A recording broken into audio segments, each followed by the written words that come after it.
سے کئی سو سال پہلے حضرت بایزید ایک بہت نیک بزرگ گزرے۔ ابھی وہ چھوٹے ہی تھے کہ ان کے والد فوت ہو گئے۔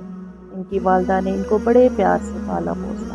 حضرت بایزید بھی ان کا بہت ادب کرتے، ہمیشہ ان کا کہا مانتے اور ان کی خدمت کے لیے ہر وقت تیار رہتے۔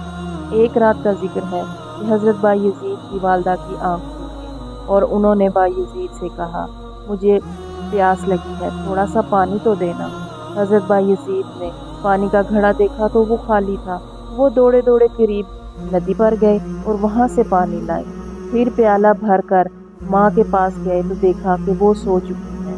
حضرت بایزید سوچنے لگے کہ اب کیا کروں، اگر ماں کو جگاؤں تو ان کی نیند خراب ہوگی اور اگر پیالہ رکھ کر خود سو جاؤں تو کیا خبر والدہ پھر جاگ پڑے اور پانی مانگے۔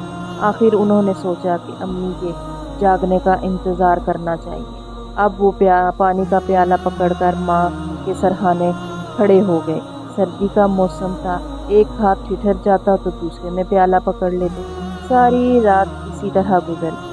صبح کے وقت ماں جاگی اور حضرت بایزید کو اس طرح کھڑے دیکھا تو حیران ہو کر بولی، بیٹا تم کب سے اس طرح کھڑے ہو؟ حضرت بایزید نے کہا، ماں رات کو آپ نے پانی مانگا، میں پانی لایا تو آپ سو چکی تھی، میں پیالہ ہاتھ میں پکڑ کر یہاں کھڑا ہو گیا تاکہ آپ جب جاگیں تو آپ کو پانی پلاؤں۔